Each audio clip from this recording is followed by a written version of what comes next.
These players played recently in the Michael John Sr. event, where Butler won in straight games. Jimmy coming off of about an eight and a half year hiatus, mostly due to injuries. But he's been practicing for almost a year now and enjoying his comeback.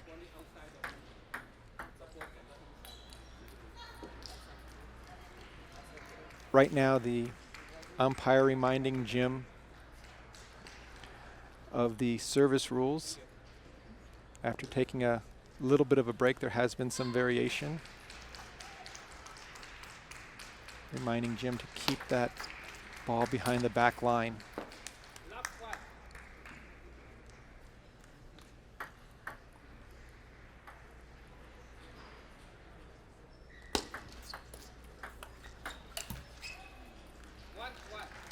The contrast in these two players, Butler known for his very strong backhand. Khoa Nguyen, very fluid in all of his strokes. Primarily he likes to step around and use his forehand at every opportunity.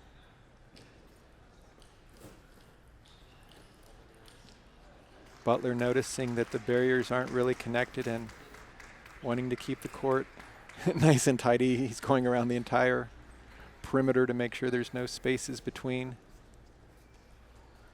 But clearly there's still one in the far corner that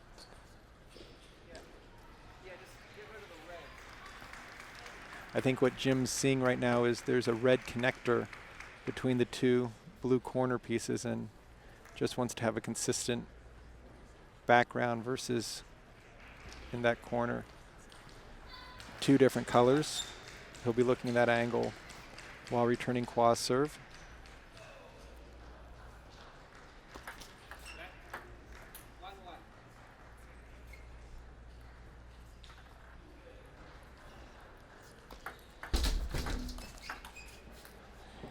Jim stepping under the table on that last ball caught the undercarriage. At 6'4", he's going to have a little greater step under than most. He's got to be a little careful.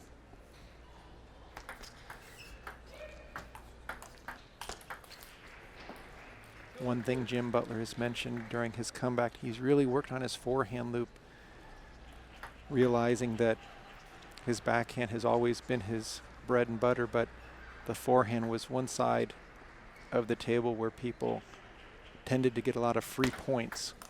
So during this comeback, he said that he's tried to add an extra element, and there's this classic Butler backhand.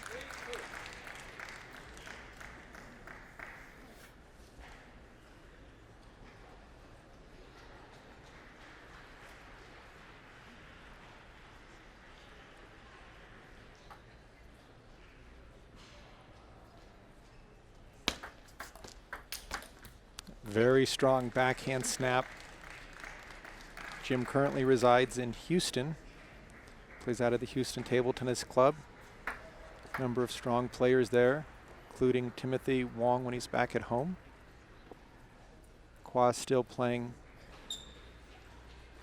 out of the San Jose area.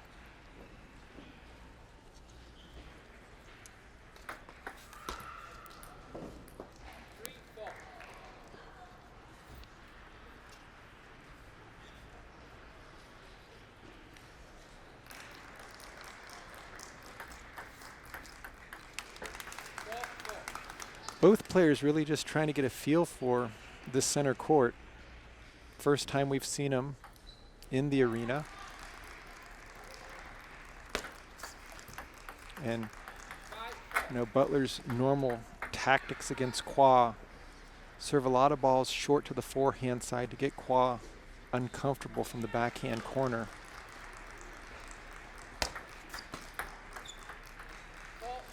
So difficult to judge where Jim is going to be serving the ball to. He can go in so many different directions at the very last second. On court number 2, Ariel has opened up a 3-0 lead over Prachi.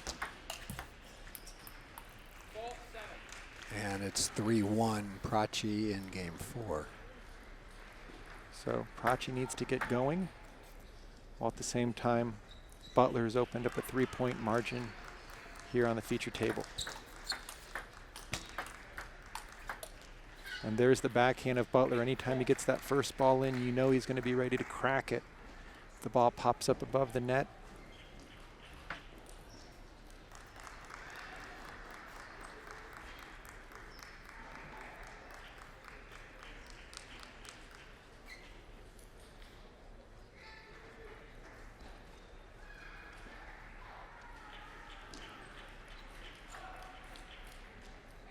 And Prachi has opened up a 6-1 lead. And Butler with a service error. You can see how deliberate Jim is in his delivery. And Khoa with a very nice kind of jamming ball into Jimmy's body. Again, look for Khoa to open up with his forehand if possible while Jim's trying to shut down. Khoa's inside-out forehand serve.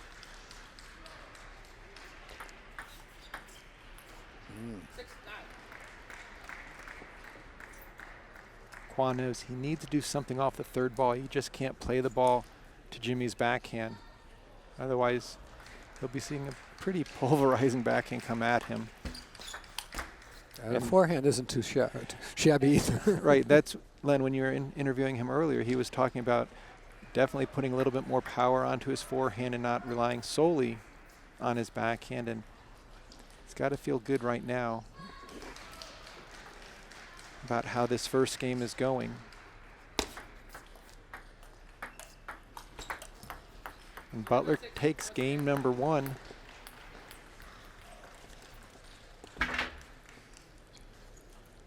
As they go to their respective corners, we're going to have a chance to jump back over to the Ariel Prachi match. Try to do two tables at one time. Oh, we can do it. Now, just to let everyone know who's enjoying the live stream, all of these matches, whether you've seen them in their entirety or not, from the arena will be posted on our YouTube page. So it'll take a little bit of time. We'll go back with a couple gigabytes of matches on memory cards, but we will upload them to YouTube so you get a chance to rewatch everything that we've been so fortunate to see here live in Vegas. And there's Ariel's new forehand. I don't know, new, but improved forehand. And I've been watching some of those shots have been really crisp. No hesitation. Prachi's corner takes a timeout.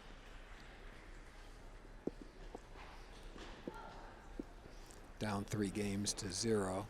But up 8-6. Mm-hmm. So now that the women are taking a timeout, let's jump back to the men.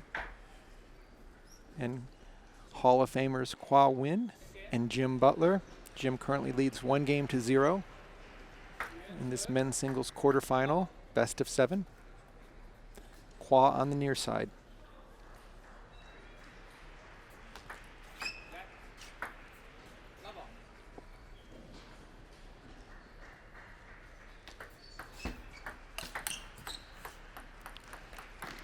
Jimmy popped that up a little bit.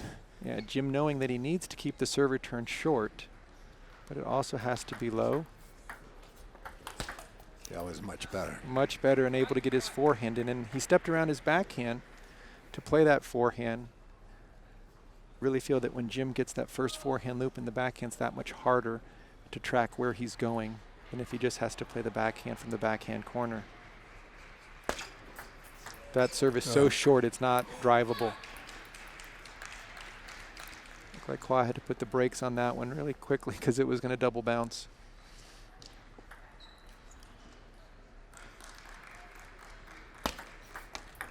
And once again, these half-long serves, if you don't make up your mind right at the point of contact what you're doing, you're often just a tad late. When you're late, you can't do what you want because then you have to either lift the ball up or it's already on top of you. That's what makes Jimmy's serve so deceptive, is that at the very last second, he can change where he's going. Khoa playing some good position, serving to the center. net serve. Ariel has tied it up 9-9 in the fourth game. Very nice control loop by Khoa. Caught Jim off guard there. I think Jim thought his serve return might have stayed short, but it did go a tad long. Khoa able to put the forehand topspin in.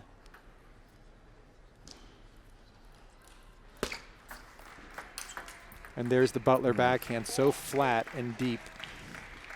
Khoa able to put his racket on it, but not get behind it and lift it up over the net.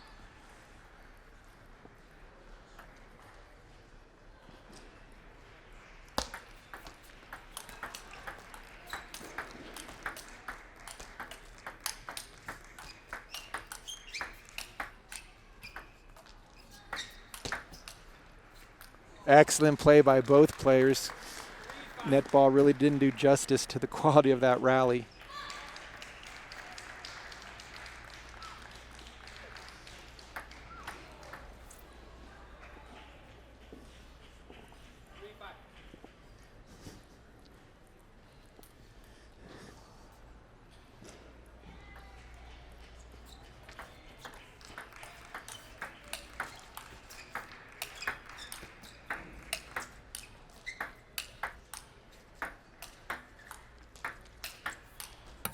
Excellent play by Khoa Nguyen.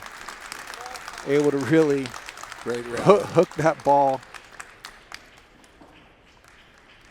out to Jim's wide forehand and keeping him far off the table.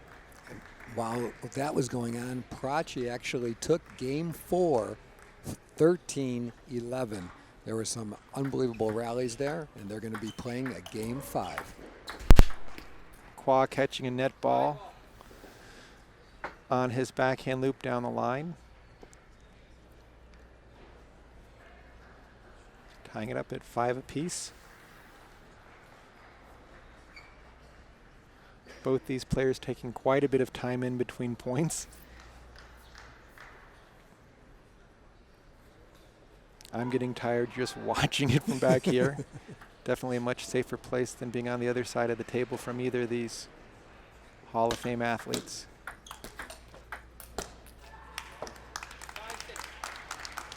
As well as 2-time Olympians.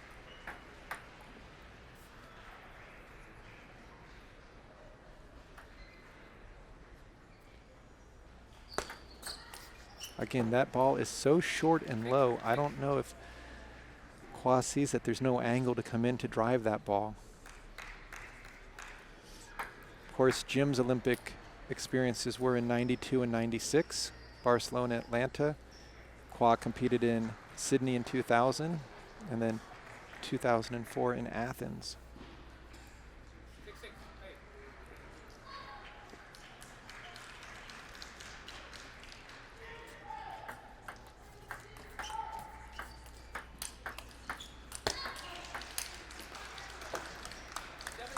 That's usually an automatic there. Once Butler gets the ball to be popped up a little bit, able to really go through it. Great technique, good placement, a lot of acceleration.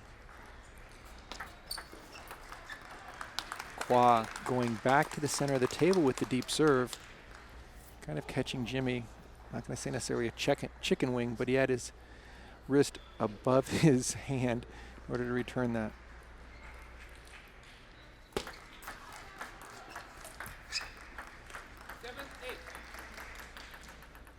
This is going to be interesting if Jim is strong and healthy and have the endurance to keep up.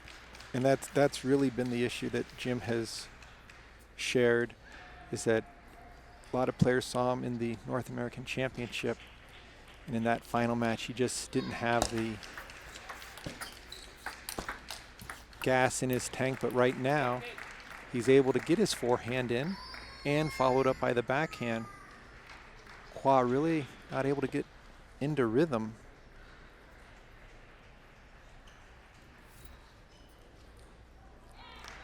Ariel's leading 4-3 in game 5. Very close.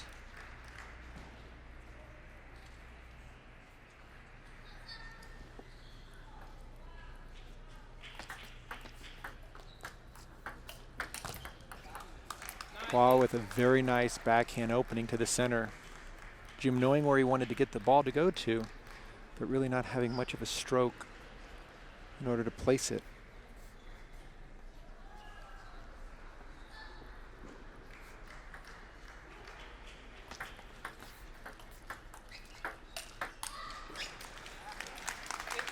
Khoa taking advantage of a nice third ball attack. And he has game point right here.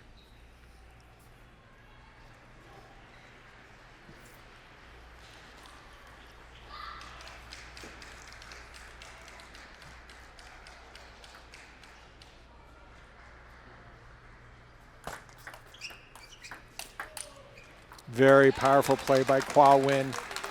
First dealing with a nice serve.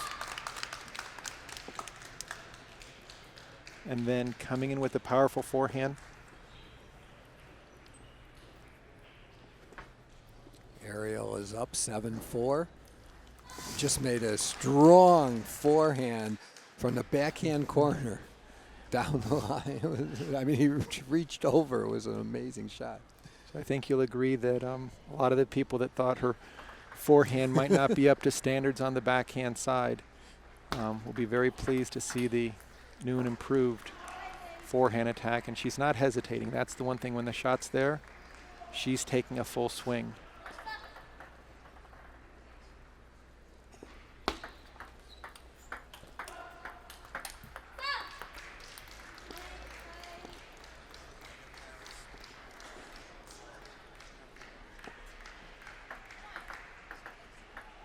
Nine-five. Very heavy spin off of a quality deep push to the forehand. In the old days, you do that to Ariel, you might get a weak attack. Now you're getting a ball with some depth and spin on it. Very tough to counterattack and go over the ball. Wow, look at that backhand right off the bounce. It's obvious she hasn't gone away from her backhand. Kept that backhand, I would say even increased the speed a little bit. So that will put Ariel into the semifinals to play the winner of the Judy Hugh Brana Vlacek match. Earlier I said when these two played that Brana would only be playing in the rating events. I stand corrected. She's also in the women's singles, so she has gotten her citizenship for very nice Team USA. And we're back with the Butler Nguyen match. Game 3 tied up at 0-0.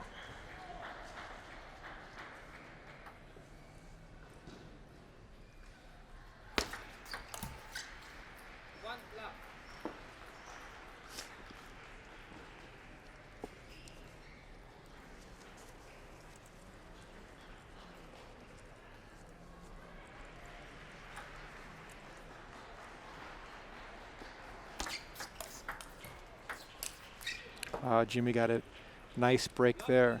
Khoa's doing a much better job dealing with the very fast serves.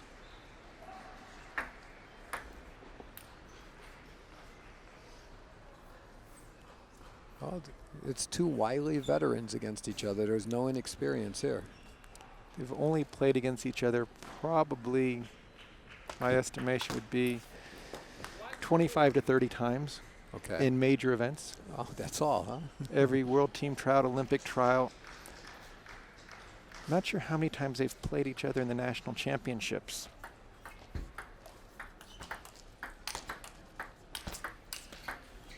Oh, very strong side spin loop by Khoa Nguyen.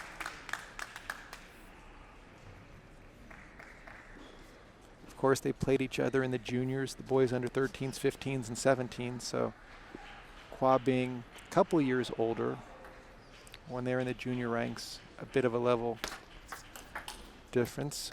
However, Jim did make the finals of his first men's singles at age 15. It took Khoa a little bit longer. I believe Khoa played in one singles finals against David Zhuang. Well, he got that serve back. He took a little bit more caution. Didn't go for the gold. Right, didn't go for so much pace.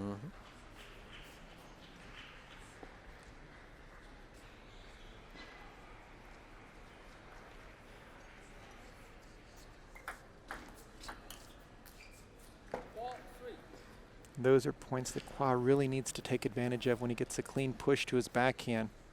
Just can't send that long. That's a free point that Jim loves to have where he doesn't have to work for it.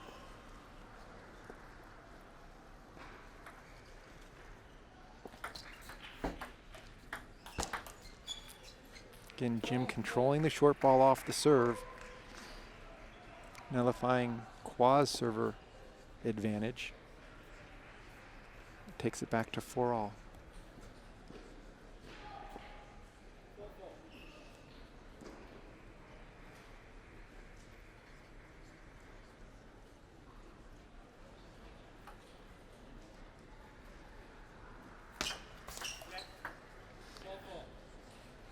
Very difficult serve to do anything with. Short inside out to the forehand.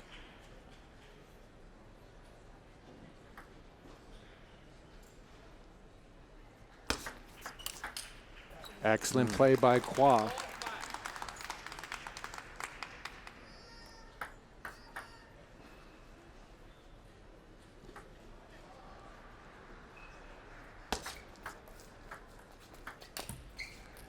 And Khoa made a great serve return. Jim saw that there was nothing to work with and just kind of put it back almost like in billiards, a safety, just nothing there, so I'm going to give you nothing to work with. And Khoa kind of bit on that low return.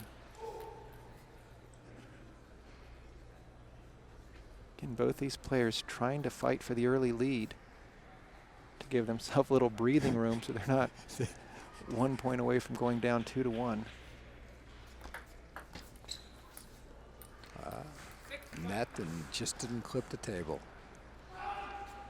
6-5.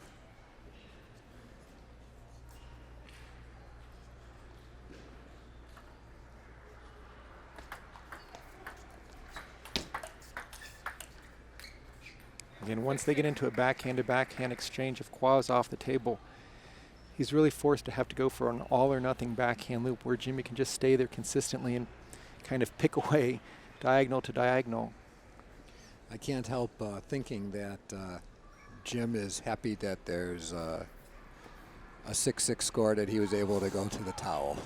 Jim will take advantage of every towel break, as well as the fact that he has a timeout, and even when Khoa uses his timeout, he'll enjoy that.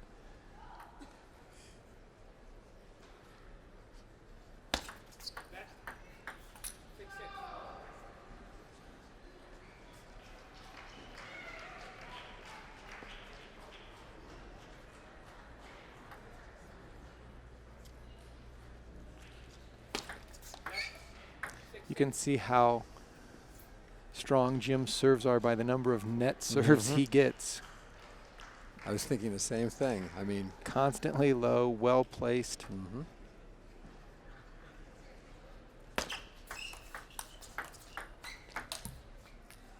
While Khoa was able to flip the serve, Jimmy was in control of the rally and able to get into his backhand to backhand.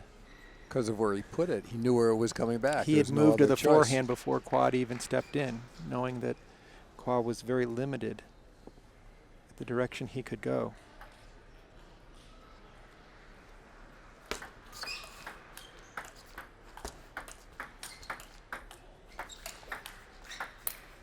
Khoa able to take advantage of one weak ball, but Jim got back up to the table, put pressure on Khoa, and right now having a chance to open up this match. But Khoa does have the serve.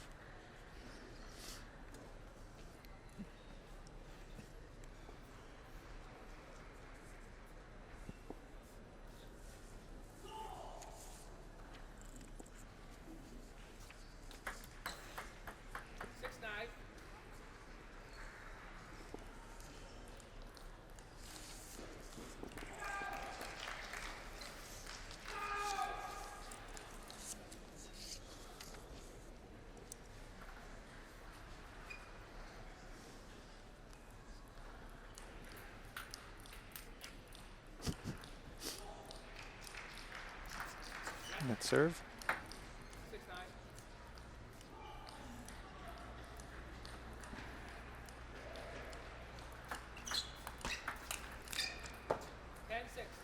giving Jim a kind of comfortable lead here. Right. 10-6. Khoa serve just going a tad long. Jimmy stepping around the backhand, clearly opening up with the forehand and heavy topspin, much easier than a backhand roll or just a pick hit.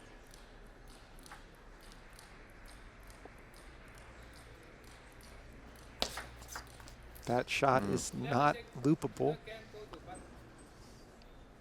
If Khoa wanted to be offensive on that ball, he needs to take a smaller backswing, spin it up to the middle, and then work for the point. Taking a full swing, it's like playing a chopper. When they give you the heavy ball, that's not the ball that you tee off on. You wait for the ball to pop up a little bit before you go for a full swing.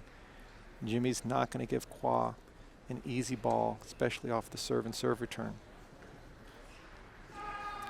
One other thing, Len, you'll notice that Jimmy, during the game break, sitting down, conserving as much energy as possible. Now clearly having that gentleman to his left, or to Jim's right, giving him advice. That's where I was thinking before this match began, where the edge might go.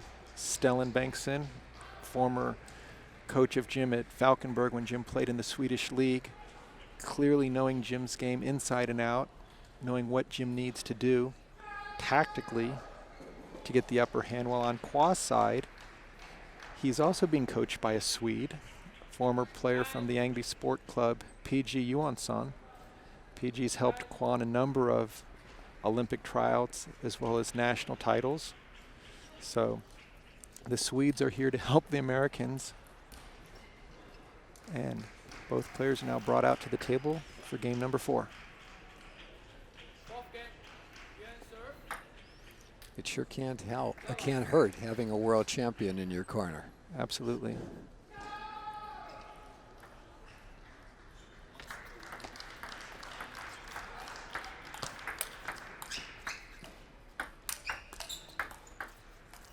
Just such smart play by Butler. I mean, having a chance to maybe go for too crazy at finishing shots, played the control ball, worked for the point.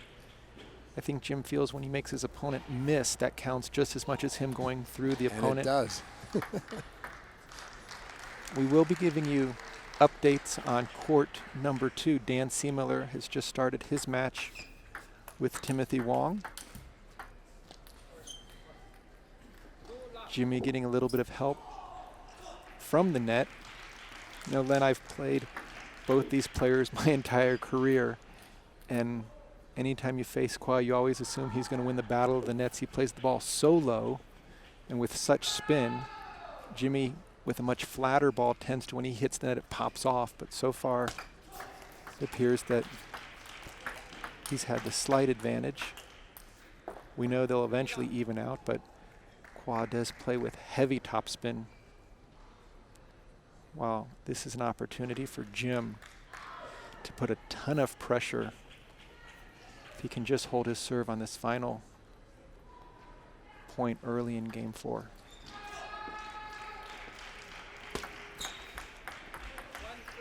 And going for a little too much there.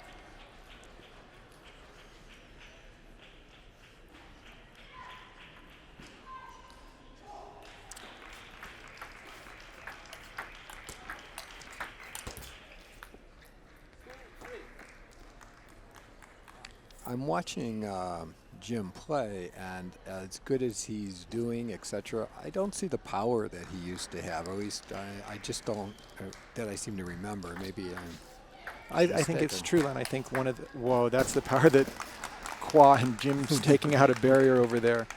I think one of the reasons, and we tend to forget because Jimmy's career has been so long, was that he was playing primarily with a smaller ball. So when he made his backhand hits, that ball was flying. Now he's got to work for the point a little bit more. He is a tad slower. Clearly he's not training twice a day with top European and Swedish players like he did when he played professionally, but much more deliberate, much better placement.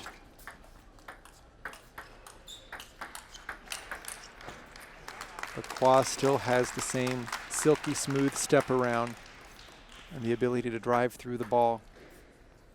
Almost looks like if Jimmy can mix it up more, take Khoa out of rhythm. That's a better way for him to score. And again, the Butler serves so many free points, and it's because when you're in that situation, it looks simple, but if you don't do something instantly, there's not much left to do other than put it on the table. And you know, once he gets his backhand in, there's going to be a barrage coming at you. So you're forced to try to be a little bit more aggressive or a little bit more careful. And yeah, you have to take some risks or at least read it.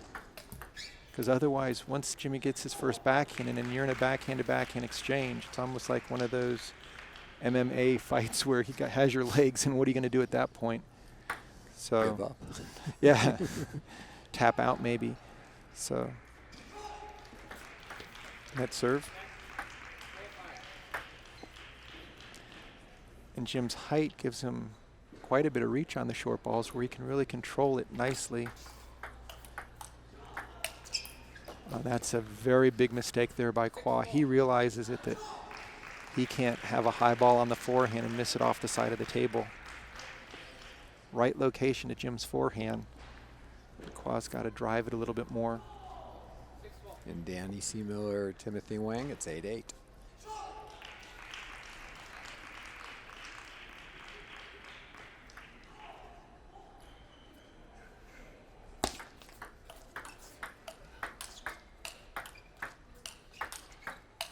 Beautiful misdirection by Khoa. But you see, it took him 3 to 4 shots to set that up. Jim staying right up at the table. Blocking. Comfortably blocking that ball, moving it around.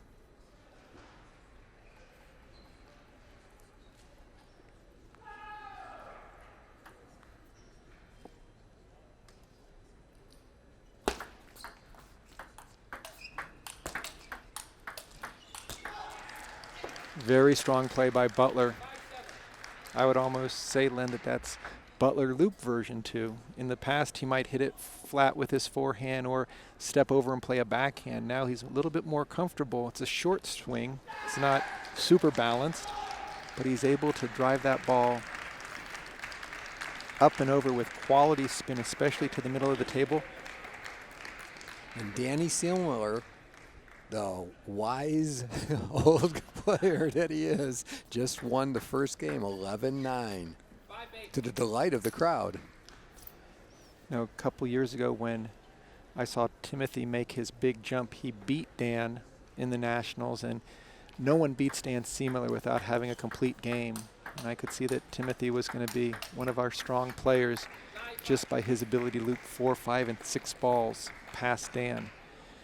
And that's what it takes to get through the Seemiller block. But right now, Dan looks like he's got some rejuvenated legs of his own. Man possessed. He's on a mission. 9-5, Jimmy Butler serving. Excellent play by Khoa. That serve left a little bit high.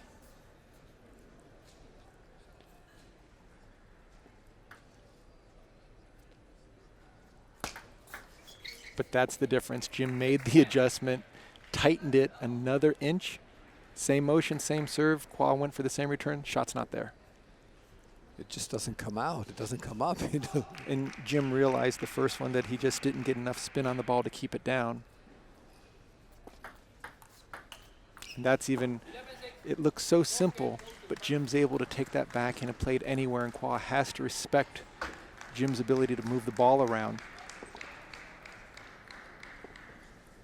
So we're going to get a chance to jump over and see some of Timothy Wong against Dan Seemiller in Game 2. They've just started while Khoa and Jim are on break, getting their coaching advice.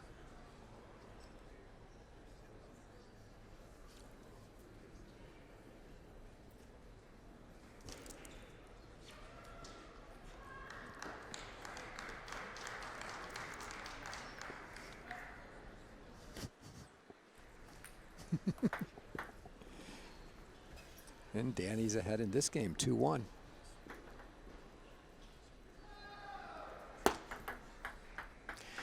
Timothy showing a little bit of tightness here.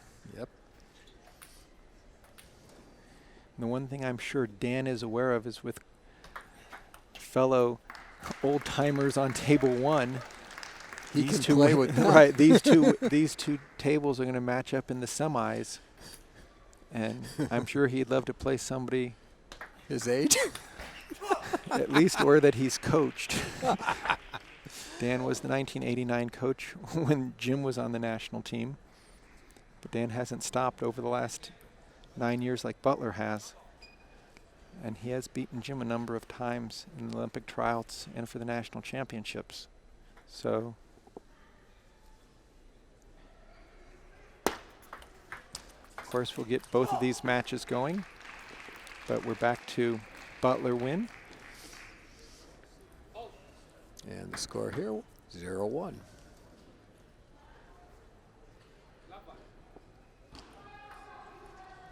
In game 5. Jim's got to make that forehand loop. He set it up again with a quality serve, Khoa with a half-long push. Jim unable to turn the corner. Really expect Khoa to be a little bit more aggressive on his own serves, play a little bit deeper, get something where he can swing and back Jimmy off. When Nice Jimmy's down up the on the line. table, his angles, he's shutting you down from the ability to play strong to the diagonals. Short to the middle, backhand opening. Then he just stays with a nice controlled attack. And then there comes the Butler backhand. I mean, this is just a drill that you do in practice all day long. Serve short, get a deep return, spin 4 balls, and backhand crack it. Jim's probably only done that about a couple thousand times.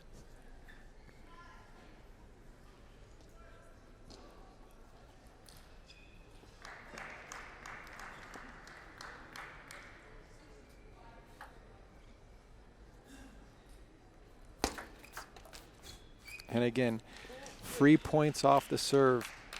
Completely nice double bouncers, heavy side top. If you don't take it at the top of the bounce, you're lifting up on a ball with top spin. It's going to float off the end all day long.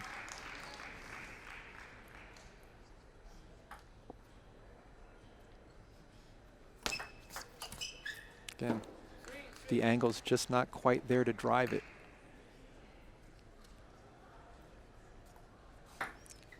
It's almost like a pitcher who has one particular pitch that he knows he can get a strike every time. Mm-hmm. Jimmy takes his time, lines up, gives you a couple different looks. Delivers almost a screwball. Then off the serve, trying to do the same thing. Just nullify your serving advantage by a nice, either a short drop shot with underspin, or he takes spin off of it, forcing you to have to step under after you serve. So again, for all you aspiring players that want to improve your serve and serve return, watch this match a second and third time.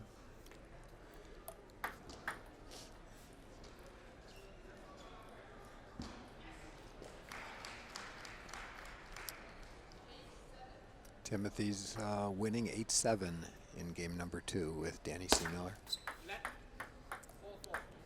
Again, the height of Jim's serve going over the net, and the number of net balls he'll get off of his serve. Possibly he'll go into double digits during this match. That ball caught the edge.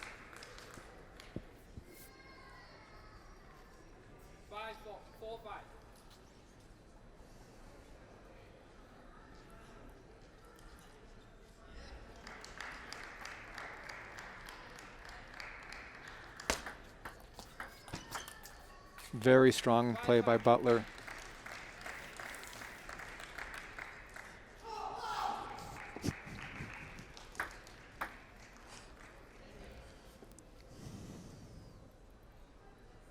If anyone wants to end a match quickly right now, I think Jimmy would be at the top of that list. Got a net ball, but Khoa stayed with it, kept the offense on his side.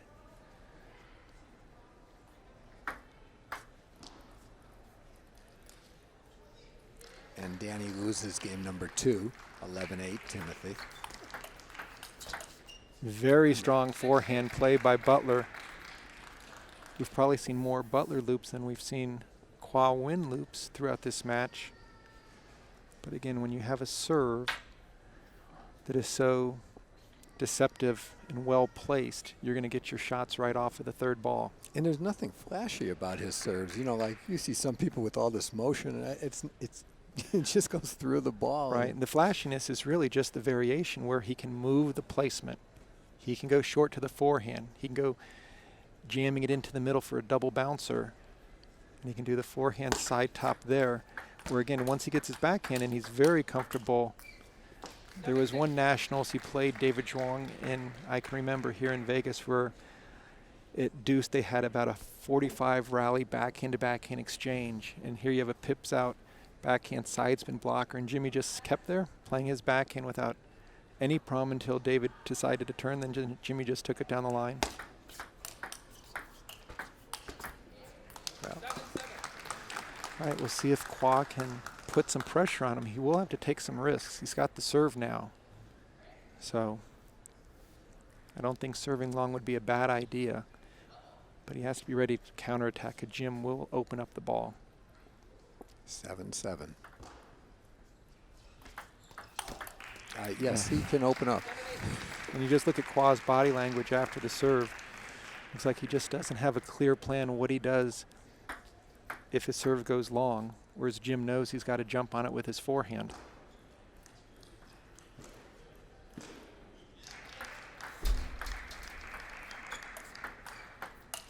That's a beautiful loop down the line. Yep. Jim really trying to force the block. He's got to be careful when he's stepping under for those short balls. He is so tall, he is catching the undercarriage on the table. See some shoe marks on it already. That's 8-8.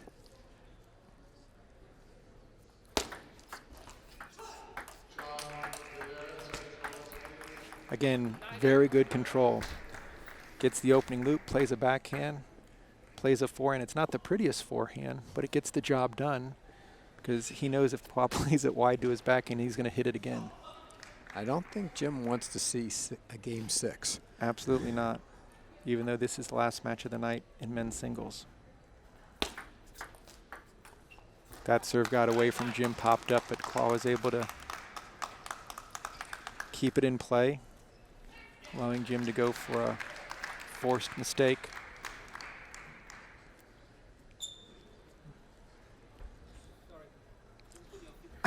Jim being reminded not to put his feet on the table.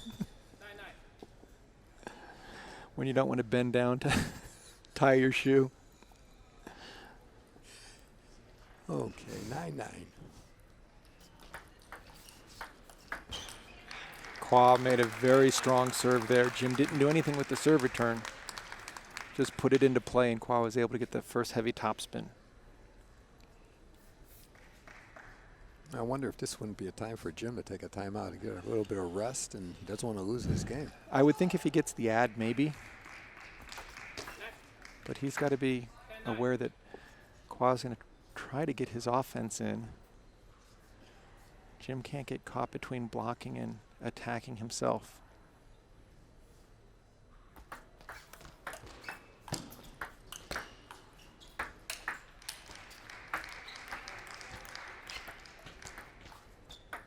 Oh, what a fight. What a fight by Butler. Did you see the sign of relief on Jimmy? Well, right now, Butler realizes that being in a timeout right now, just like you mentioned, Len, I would have waited until I got the ad. But he needs the timeout. Exactly. He's doing it from a bit of preservation and dealing with stamina issues, and he's going to have a seat. I'm not 100% sure on the rules. I'm not an umpire whether you're allowed to leave the court, but what Jim would probably do is grab the chair and put it inside the court. Well, we have an umpire and an assistant umpire here, and I don't think either of them have looked to see that Jim's outside the court. Well, now they've checked it now and see if he's going to say anything. Nope. Sure, he's not feeling that it's beyond the scope.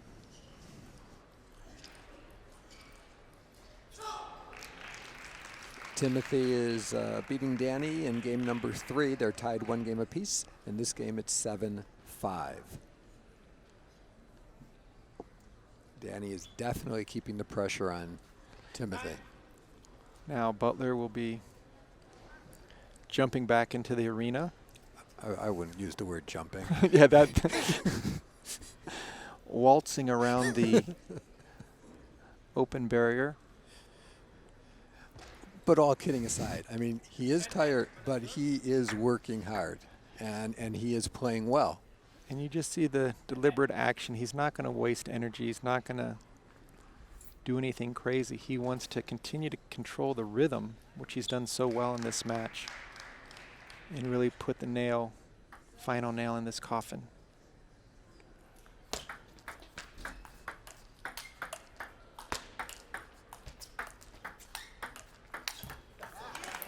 That was an excellent play by Khoa, staying into the rally, not overhitting or forcing a ball. Jim played a couple soft backhands in there, trying to bait Khoa to go for more than what was actually possible, but credit Khoa. Well, I was wondering if it was, 10 years ago, if Jim would have went for much more on the backhand. Probably would have, but at the same time, the placement might not have been there. Would have hit into a strength more readily. Butler again with a very strong service return. And we're tied at 11-11. Khoa wants to get his first forehand loop in, and when Jim can drop it short to the forehand or push wide to the backhand, it puts so much strain on Khoa's footwork. Often he'll catch him flat-footed.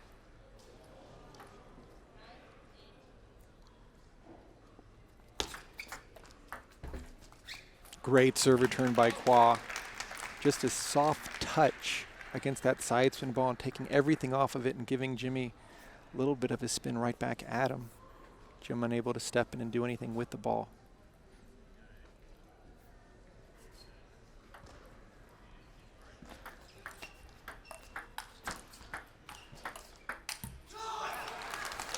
Khoa with the game, Jimmy with the net on the backhand, and we've continued to got a match here. I think as the match goes longer, that will definitely favor Khoa. Oh, absolutely. Absolutely. And Jimmy has no more timeouts. Exactly. He'll be relying on Khoa to help him. Danny serving 8-10. And Danny loses game number 3, 11-8. So Timothy is up 2-1. And so far in the Seamler Wong match, Danny's had a nice mix. He's been playing a lot of offense, but also controlling the angles with the block.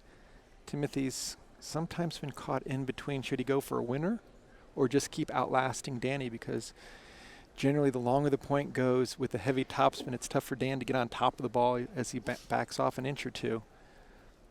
Timothy also likes to play that banana backhand loop. And as a lefty, it's not so tough for Danny to get behind it. Whereas a righty, it really makes it tough for that ball from Timothy curving into a person's body. Danny's a lefty, has kind of an open face racket, and he can really misdirect or redirect that ball. Danny's blocks are so smooth. I mean, that's the best word I can describe. It's like it's like butter the way he touches that ball. And he controls the angles. We've mentioned that repeatedly through today, the importance of controlling the angles and the placement. And with a player like Dan, he never gives you an easy ball to tee off on. You've got to work for it, and that's really Timmy's style. So back with Khoa Nguyen and Jim Butler. Khoa needs to open up this match, get a couple more forehand loops in, back Jimmy off the table so Jimmy's not controlling the short game.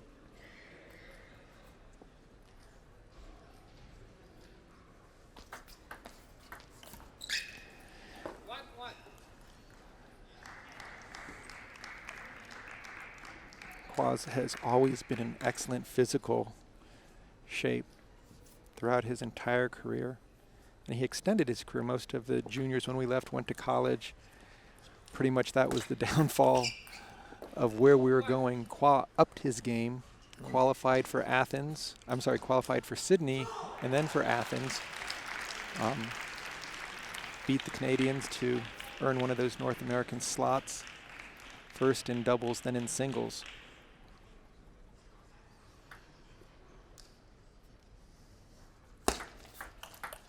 Beautiful step around. And that's what he's capable of doing if Jimmy's serve goes an inch too long.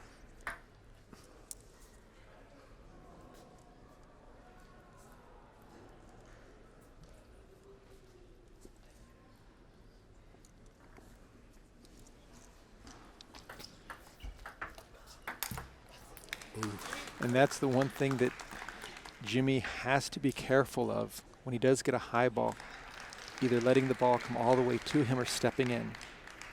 Sometimes when you're a bit tired or a bit anxious, you'll reach out for the ball, and really limits the amount of power that you can put behind it, almost hitting it in the follow-through phase of your stroke.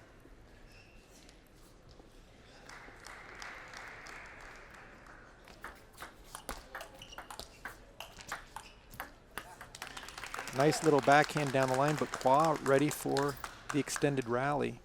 I think at this point, I'd give the momentum to Khoa. I really think that Jimmy is, I mean, Jimmy can come back. He's a wily veteran, of course, but the momentum.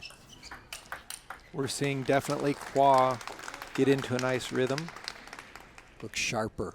And I think it's just opening up the points, getting out of the close to the net, soft exchanges where he can really put something behind the ball.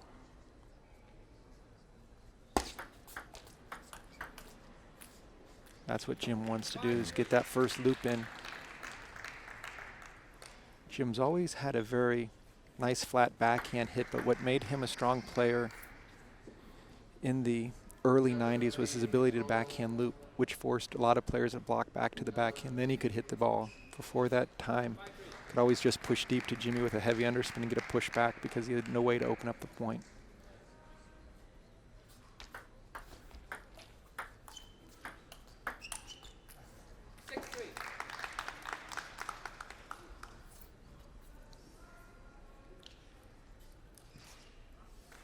And Danny is running away with game 4, 8-2. Khoa really getting into a nice rhythm here, getting much more comfortable off of his serve with the first opening.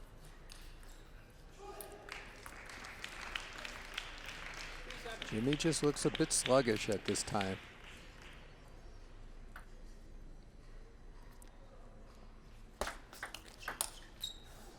I was going to say it wouldn't surprise me if Jimmy starts to force the action at this stage of this game. He's not going to out-consistent Khoa for the next 8 points. So going for a little bit more action off the backhand side will allow him to conserve a little bit of energy while at the same time giving Khoa a little bit of confidence.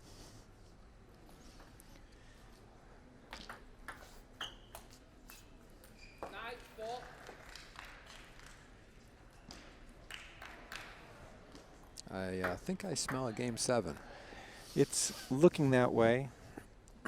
My guess is Jimmy will start pushing deep with a lot of spin in order to force Khoa to do some work. And there's the deep serve there, or You deep know push. him pretty well. Yeah, played these guys a couple times.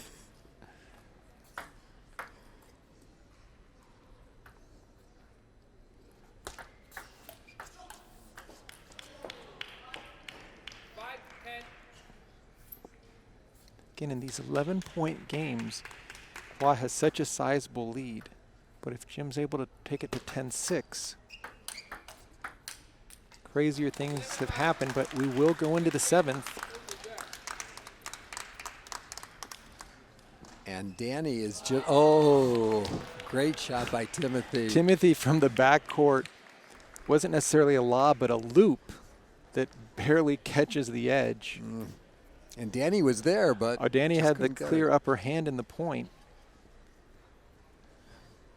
So it is 9-6.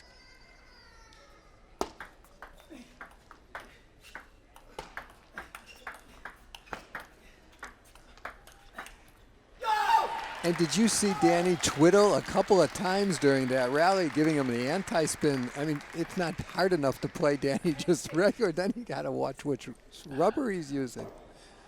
Now this is bringing back almost nightmarish dreams that I've had about playing these guys. It's one thing to see Khoa and Jimmy on one court, but then to have Danny force it into game 5 right now with excellent blocks, but you see Danny grabbing his lower back. Call the chiropractor. We have Jimmy and Danny. Oh, man. They do look like boxers. Why can't make it to the corner? He's got to make sure he gets a little bit of Gatorade in his system. But they are entertaining to watch. And these guys all know what they're doing, and they're at a very high level. So we will continue to keep the matches going now with Jim Butler and Khoa. And we are seeing a more aggressive Jimmy Butler. We are now. Yes. Did miss that. Off a very strong loop. There we go. Backhand. And I do think he's adding a little zing.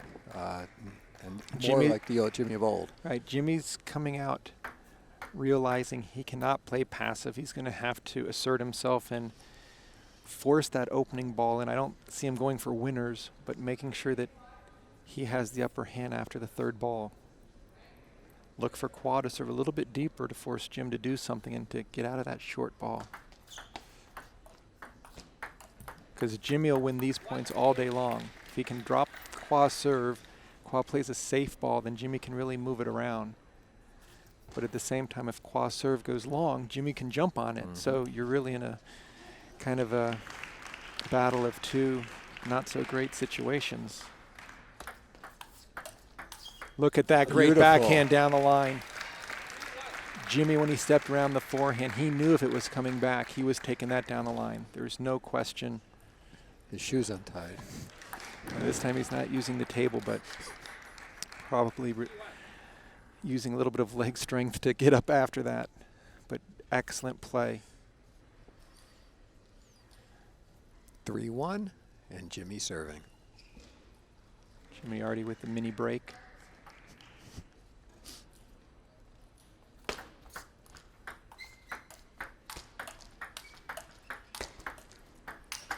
Beautiful placement by Butler. You do that all day. All day long. And look and see how patient he was to wait for that ball to pop up before he pounded on it or pounced on it. Just moving the ball around. Khoa hoping that Jimmy won't be moving his feet, but Jimmy on every single shot got into proper position.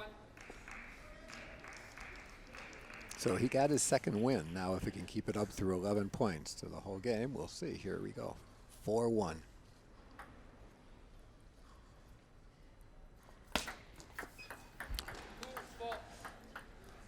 Jimmy really wanting to make sure that serve stays short. When the muscles get tight, serve goes even shorter. Fortunately, couldn't clear the net. That would have been a huge point to go up 5-1.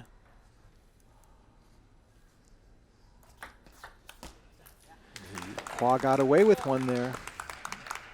I don't think he necessarily wanted that serve to go off the side of the table.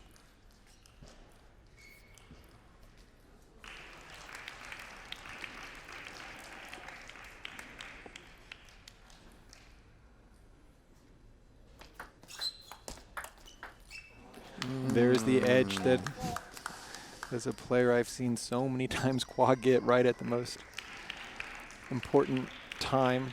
Jim's had his share of them this match, but we're tied at 4. 3 games apiece, 4 points apiece.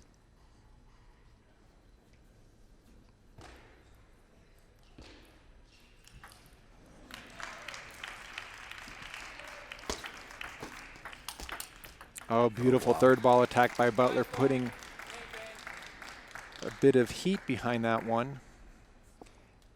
And Timothy is taking a lead in this game, 7-2 to Danny Seemiller, and it's 2 games apiece. It's now 7-3.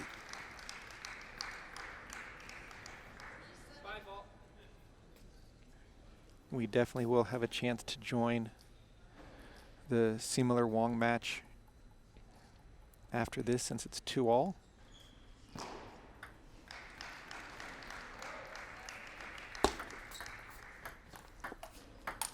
Oh, Jim had that ball so wide open.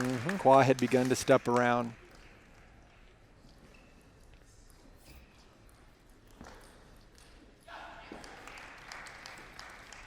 And this is where at this point in the match, endurance is really coming into play. 5-5. Game 7.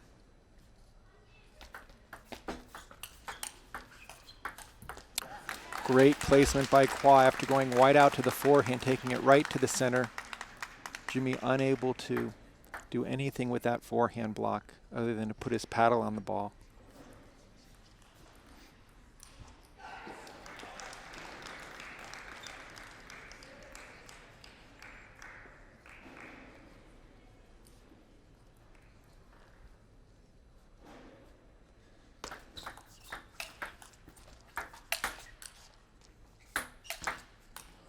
Oh, big forehand by Khoa, being very aggressive off the serve, taking a risk and having it really pay dividends there. Really going to put pressure on Jimmy right now to get his offensive game going. Now Khoa can sit back a little bit and play off of Jimmy's first attack.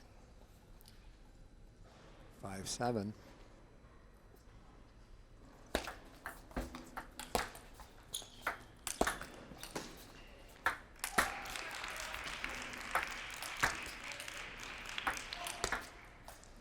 Jimmy's balls got progressively weaker and weaker. One more he might have. One more he might have had to drop shot it. But you could see the concentration in making sure that he wasn't going to miss it due to being out of position. 6-7. Check his hair.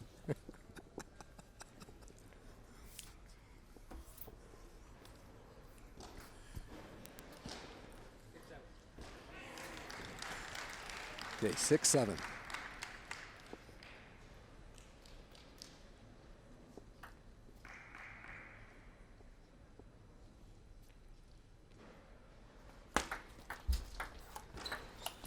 Oh, beautiful opening by Butler. Once again, giving Khoa nothing to work with. Slow opening, but at such a wide angle. If Khoa wanted to attack that ball, you know it's going to go long. Either Khoa's got to step in and make a quick block, or just kind of fish the ball on the table because he's not going to drive that ball at such an extreme angle. The gears are turning so heavily in these guys' heads of what to do. You can just feel it, the tension between what's going on here. You're really just thinking. The momentum every two serves is completely changing. Oh, Khoa with, again, when his serve goes long and Jimmy doesn't do anything with it, it gives Khoa a chance to really spin that first ball. I'm sorry, give Khoa a chance to spin that first ball. What you just heard is Danny made a little mistake, but it was 10. It's now 10-9 in game number 5, and they've had some unreal rallies. Danny is really playing well today.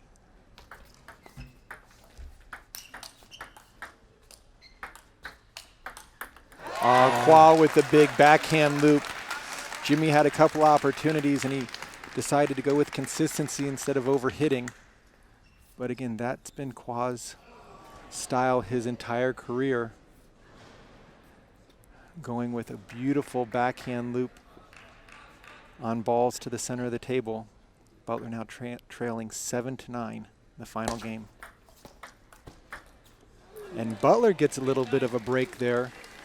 For being out of position, Khoa unable to convert. I think both of those last 2 points about 15 years ago, they would have jumped on top of him and taken the point easily. Now, if I'm not mistaken, I did see Timothy took that game, but I did see, I think, a yellow card given to Danny. For tossing his paddle over the table. Yes.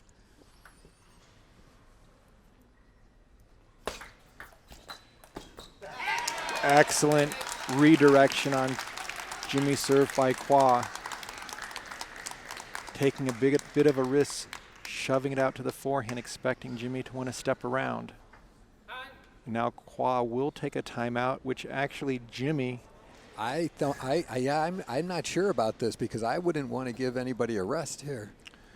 Or if I was Khoa, I would take maybe a 5 seconds, 10-second quickly and come right back, giving Jimmy a full minute to recover. Yeah, I don't know. Well, we'll see. So in this situation, Len, one thing that Khoa's coach, Piege, could tell him is, okay, here are the two serves that you need to watch out for, to look for. Now Khoa's coming back to the table, so Jim needs to come back as well. I don't think Jim knows the rule that you must come back. Okay, now he's jumping out of the chair. But generally, as a coach, not only to give the serves at 10-8, but what happens if it goes to deuce? Give them a suggestion on what to do with the service change. So now here we are. Khoa's got the serve right now. See if he goes for something quite aggressive, something deep.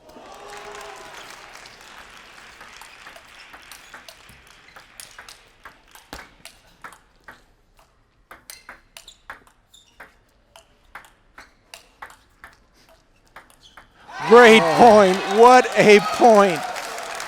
What a way to end a great match. Super back and forth with Khoa Nguyen getting to the semifinals. Butler has nothing to be ashamed of. Excellent performance. Both champions out here. Khoa just having a little bit more in his tank.